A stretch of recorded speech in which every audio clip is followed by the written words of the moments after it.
Hello students, in this session we will see the concept of arrays as members of classes.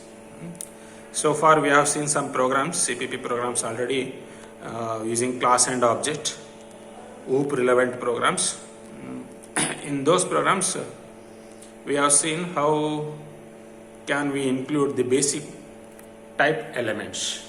So now let us have array type elements in our classes. So now we have to discuss. So when the array is present, how we have to handle in our program.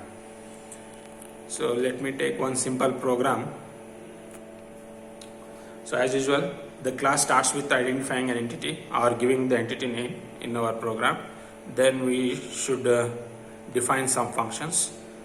So how many functions? 3 functions. So we know we should have 3 functions according to the standards for reading, for writing, and for calculation purpose. So the members can be data or they may be functions. So now we are talking about the data members. So in the data members, primary type elements we have seen. Now we'll see. So how can we include the array type element in our program?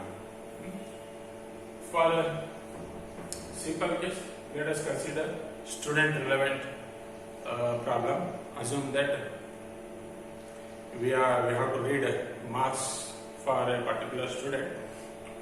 Even we go for the addition of those marks to have total. So we are talking about the student, so it's an entity for us. Let it be the name itself, student. Okay, it's a user dependent name. Any name we can take here. 2 sections we are going to have in the inheritance chapter: private and public. Private members can't be accessed by the outside functions. Public members can be accessed by the outside functions. So who can access the private data members? Only these functions. So all the functions which are the member of this class student can access the private data members. Or even if we have functions in a private, they can also be accessed by the functions of public. Okay, usually in that way we'll be moving. So take up the student. We'll say rule number is anyhow required. Have one basic data type element, rule number, integer type. So let me include, say M stands for, okay, I will take the complete name as marks itself. Marks, say 4. Assume that we are entering marks for physics, chemistry, maths, and say CS or biology, whichever it is. So 4 marks we are entering. So array concept I have taken here, int marks within the square bracket 4. So what it indicates, marks is now array type variable. This marks variable can take maximum 4 values. Okay, all the values are of int type. So now this is one array element. So according to the concept, we have one array element. So array as the members of the classes. So we are having this. So what happens if we have that one, and how can we consider that array variable in a class? How can we use that one while reading, while calculation? Even if it is going to be displayed, how can we display? The basic things are same according to the arrays. How can we read the array elements? The same way we are going to perform here. Only thing is that it is going to be placed in a function. A function is a member of one particular class. So anyhow, you will see that complete program also. Let it be only 2 elements so that we can concentrate on the array type variable in a class. So it is going to be a member now. Of course, it is in a private section of this class. So anyhow, we have seen that we go for the 3 functions. one for read, write, and for the calculation purpose. Okay. So we are reading, let it be the function name as read itself. Read wide calc, one function, wide print, print to a display. Okay. So three functions have been declared inside the class. So what it is indicating now, when the functions names only present or when the functions are declared inside the class means the functions are defined outside. So it left to us, we can define all the functions there in the class itself before ending off the class. So in most of the cases we are writing the functions outside the class only.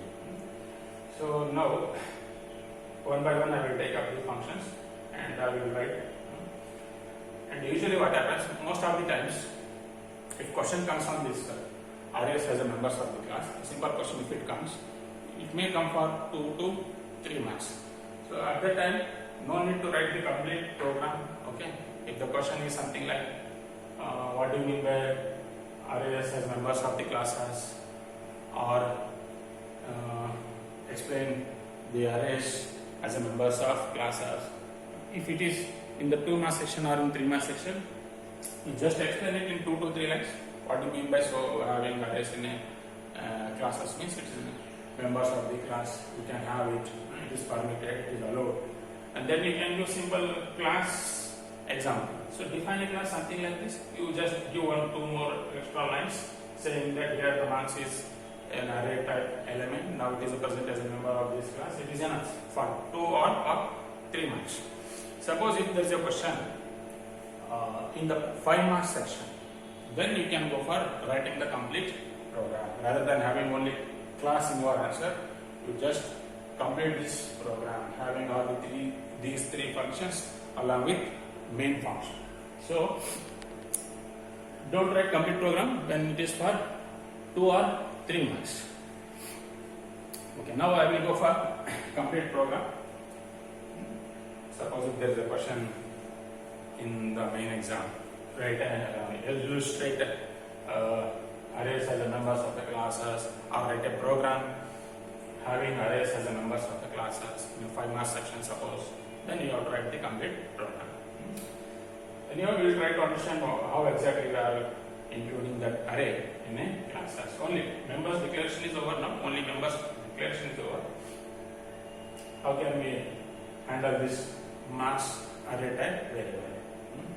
So as I told already, how we handled this one, the array normally in the traditional type of program. In the same way we are going to handle here also in classes and object. Only the thing is the program is looking like in a different way compared to the procedure oriented. So wherein only the main function normally, and now also we should have anyhow main function. But before that we have to mention about the class and the functions. Okay. And take the read function. So in a read function, the members are roll number and marks. We'll try to read the values. So we'll get the values for them. Then in a calc function, let me go for adding all the 4 marks. Then to display, I have print function here.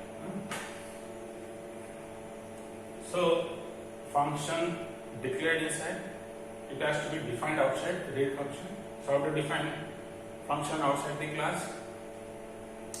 As usual, the return type indicator you write first, and the class name is student colon scope resolution operator. Then the function name, read. Okay. This is the entry of the read function.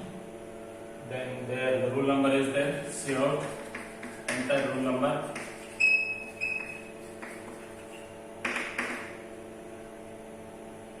Cin, the variable name is RNO. Okay. That's a simple basic type element. We have taken it in Cin statement. Now I have to go for reading the marks, which is actually the array variable. Okay. So I should have an indicating statement asking us to enter the marks. Enter say have a good readable type statement. So it has to increase the readability in the program rather than saying just enter marks. Give the clear information so that you can see that statement on computer output screen. So that immediately we can remember that we need to enter 4 marks. So in that way, better I will include the complete sentence, something like enter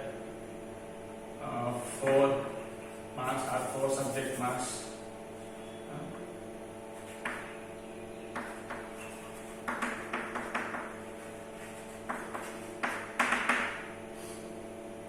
Now it's an array variable. As usual, we'll go for having a looping statement.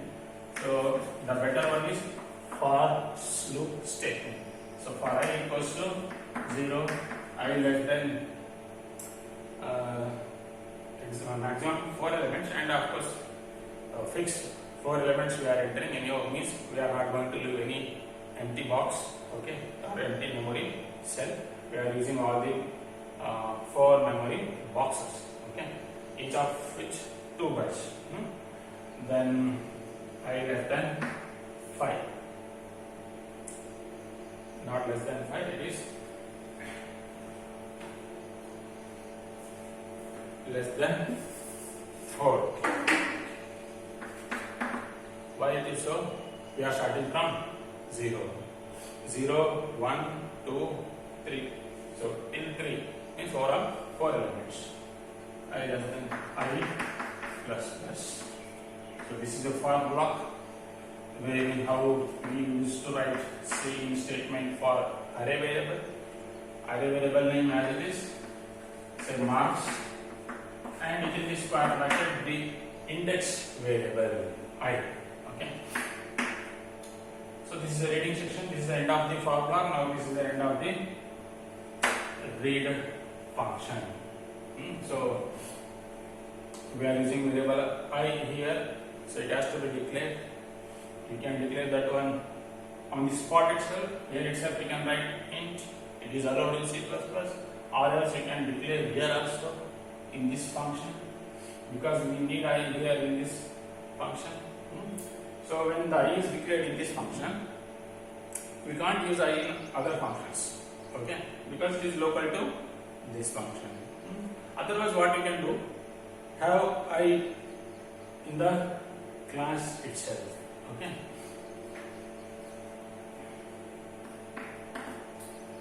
Then what happens, I can use that I variable in any of these 3 functions, not only in this read function, okay.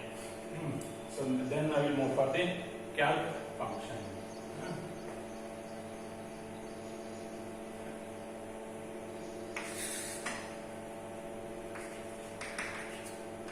So as usual, return type indicator, class name student, scope resolution operator, then the function name CALC calc. Meaning we are going for some calculation. So calc function. So we'll have some calculation parts. Assume we are going for adding all the 4 marks. So we need to get total of that one. Okay. Say for I equals to 0, I less than 4, I plus plus. So let me go along with the output here so that easily we can understand the purpose of each line in our program. So here I am going to write the output, say output here. So first out we have to write the program starting with class, then we define all the functions, the read function, the calc function, then the print function, lastly main function. Okay. So where I supposed to write the main function, it will be here.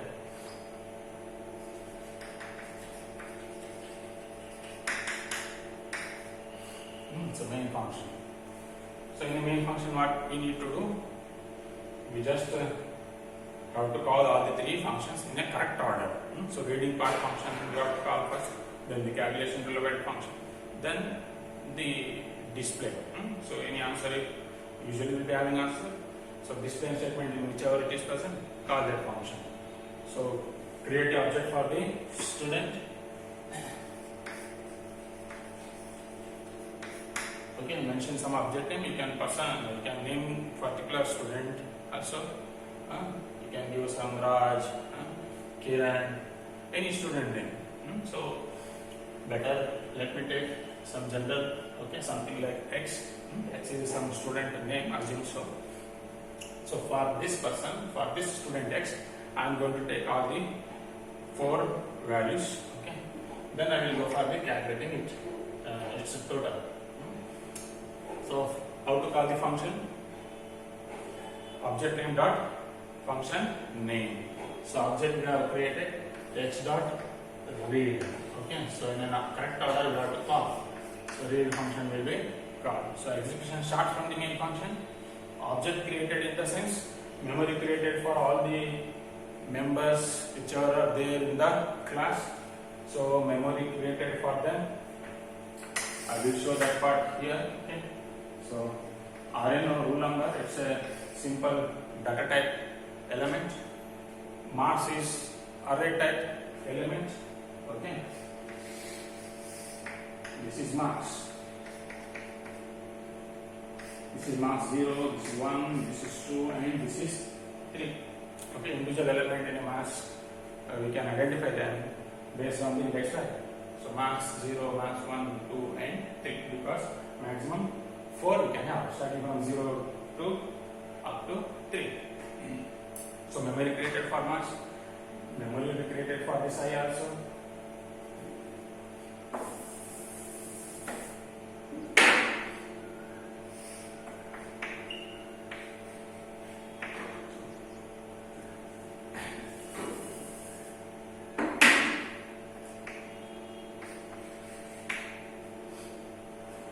So memory created now. Next I am calling the read function.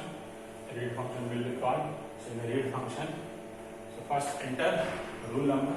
So this information we will see on screen. Enter rule number.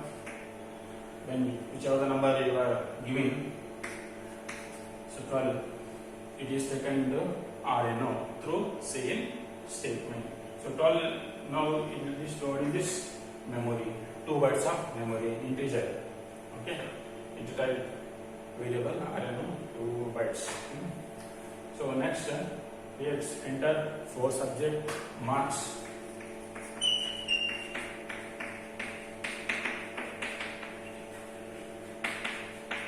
So when we see that statement on the screen, we continuously enter 4 marks, hoping that we are having correct adjustment in our program, so that it is going to take exactly 4 elements, not 1 less than 4, not 1 more than 4. Otherwise, it is going to be a logical mistake in our program. It is taking more or less than the 4. It has to take exactly 4 elements.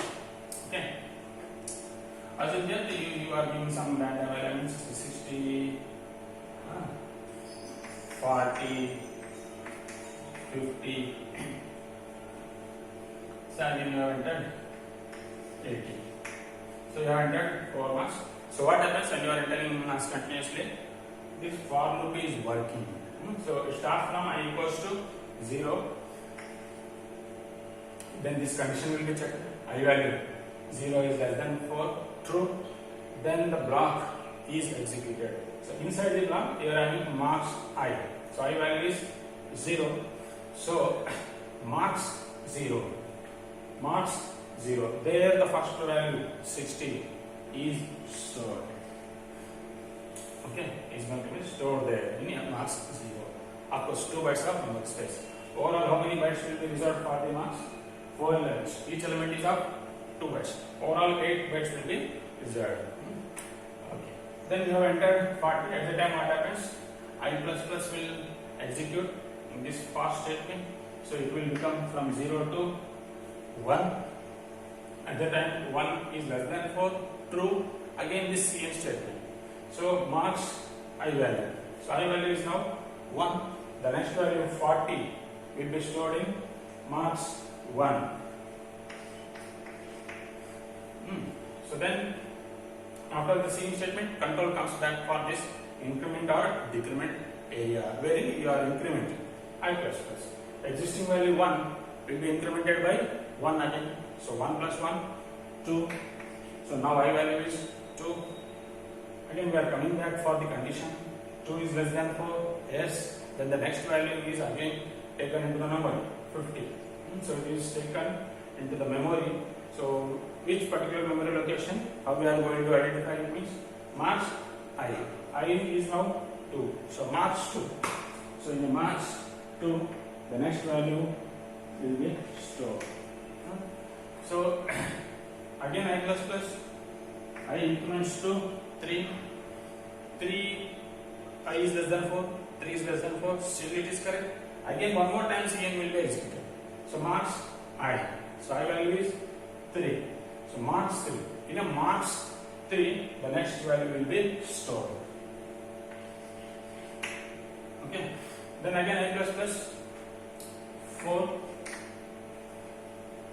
4 less than 4. Now it is pass. Now you can say for loop stops repetition.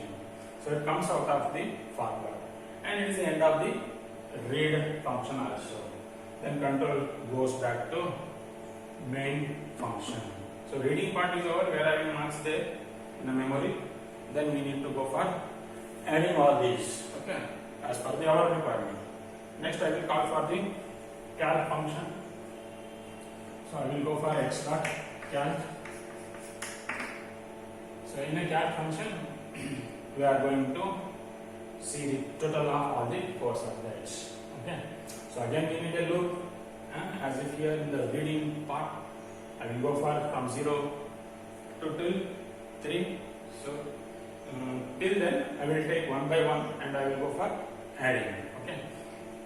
So I is equal to 0 to 2. So then I will say total equals to total plus marks I. Then the semicolon. Okay. So what about total? So we are having some option. We can declare total here itself, or else we can create a member here in the student. So it depends upon our wish. So it's my choice. Usually I won't require total in any other function. I can declare here itself, or else let it be simple, so that all the members or all the variables we can keep in the class itself. To make it as a very simple, rather than having only few there in the student, few variables declaring in the functions, it creates confusion. So we are at the beginning stage. Later on we will see. So there is a standardness that we have to follow. So what that standardness says, entity relevant data has to be declared in the class. Any other relevant elements, we have to declare them in the relevant functions, so according to the standards. So we'll keep that on at one side. We'll concentrate only on the problem, and we won't take up any variables into the consideration, whether it is belonging to entity or not belonging to entity. Just create the variables or mention all the variables in the class. So already we have mentioned I in the class itself. Actually it is not directly relevant to the student. For a student, directly relevant is roll number and marks. So in that way, let me have one more variable total there itself in the class itself, rather than creating or declaring here in the calc function. So total plus marks. So we need some value for the total here first. So I will go for total equals to 0. So one more variable now, total.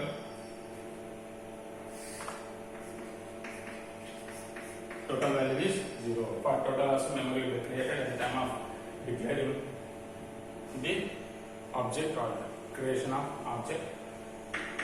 So now 0 is stored in this total, which is also of 2 bytes. Okay. So total equals to total. So I again started from 0. So again started from 0 and 0 less than 4, yes, and enter into the block. Total plus mass I. So what is total? It is 0. Okay, 0 you have taken initially here. 0 plus mass I. I value is also 0. Okay, I value is also 0. 0 plus mass I. Okay, here only I will write 0 plus mass I. I value is 0. Mass 0. So what is there in mass 0? Mass 0 is 60. So 0 plus 60. Okay, it won't change anything. Whatever the value, that happens to be the current status of the total. So what we are doing, we are just adding all these 4 values. We are going for one more value, 0 plus. It won't make any difference. We are going just like 0 plus 60. So 0 plus 60. Answer is 60 only. So this answer I will save into the total. Total now it is no more 0. It's updated to 60. Okay. Initially it was 0. Now it updated to have 60. So only we have done 0 plus 60. Then we go for 60 plus 40. Then 60 plus 40 is 100. Then 100 plus 50, 150. 150 plus 80. Like this we have to move in this coding. Okay. In this way only it will go in this for loop statement. So 0 plus 60, the total value is 60, and I will end up this one, this formula. So again it is going to be I plus plus state part of this for statement, I plus plus. Now it is 1 less than 4 true. Then again this statement will be executed. The formula total equals to total plus mass I. Current value of total is 60. Okay, 60 plus mass I value is 1. So max 1 is 40. 60 plus 40 is 100. Now it is stored into the total. So total updates. No more it is 60. Now it is 100. And end of the formula. Now I plus plus. It is also updating its value. Now it is no more 1. Now it is incremented to 2. 2 is less than 4. Still true. Then again this total equals to total plus mass I statement. So what is the total now? It is 100. 100 plus mass I value is 2. Mass 2 is 50. So 100 plus 50 is 150. Value of total. Now it is not 100. It updated to 150. Then the end of the formula. Then I value will be updated. I will become 3. Then 3 is still less than 4. Again this statement total equals to total plus max I. Total value is 150. Then max I value is 3. So max 3. Max 3 is 80. So 150 plus 80. So 230. So 230 is the new value of this total. 230 will be stored in the total itself. Then I plus plus I updates to 4. 4 is less than 4. Now it is false. So logically our statement must be correct according to our requirement. Then this for loop stops. Then this is the end of the calc function. So everything calculated here. The newest value or the current status of total is 230. Then the control goes back after executing this. Remember, we call this function calc function. Calculation of all the statements are executed. Control again goes back to main function. From main function now we have to display this answer 230, which is a total of all the 4 subject mass of particular student name x. So I will call the x dot print function. So which I need to display the answer. X dot print function. So we have to define the print function. So let me define similar way First write the return type indicator, class name, student, then the scope revision operator, function name, print, open draw bracket, only one statement, very simple here, this print statement, cout total equals to double quotes.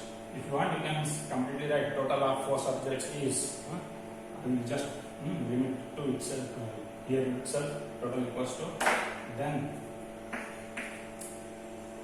what actually the variable in total, semicolon. Then this is the end of the print function. So x dot print function is count, or else you can say control moves to here. Now in this print function only one statement is there. It is the double quotes, total equals to, okay. So we are ready here, total equals to, then the total, total value 240. Okay. So there, in this program here, we have seen how we have actually used this array type variable. So now array as a member of the class here. So only one array variable you have taken. So that we concentrate on this concept. What is that? Arrays as a members of a classes. Means you can have more number of arrays in one single class. So I have taken only one array variable here, mass, which can take overall 4, starting from 0 to 3. Memory representation here I have written. You just see these memory representation values with along the explanation. So all the 3 functions. So we have to write program starting with class, okay, in our notes. Then after the class, you write these 3 functions before writing the main function. Okay, you can write it in order itself. You can write the read function first, then the calc, then the print. So you can write any function first. There is no any condition. You can write first calc function, then print function, then the read function. In any way you can write. I have written here in an order. First I have written read function, then the calc function, then the print function, and it is a standard way. Better you write in an order. Even if you are not defined those functions in the order, but you have to call them in order. First you call the read function itself. Though you have written calc function suppose first, then you have written read function, but you have to call the read function first, because there you are getting the values. Then you can go for the calculation. At last you can go for displaying the answers. So calling the functions must be in order. Suppose if you are not written those functions in an order. Okay. So next class I will take the concept of array of objects. Okay. Here it is what? Arrays as members of the class. Next concept is array of objects. Means not just one object or few objects. It's an array of objects. Okay. That we'll see in the next section. And it is going to be very similar to the array of structure variables last year part. So last year in the structure chapter we have seen members, arrays as a members of structures there. Here it is arrays as members of classes. Next is arrays of objects. Now we have to see similar to what we have seen as arrays of structure variables.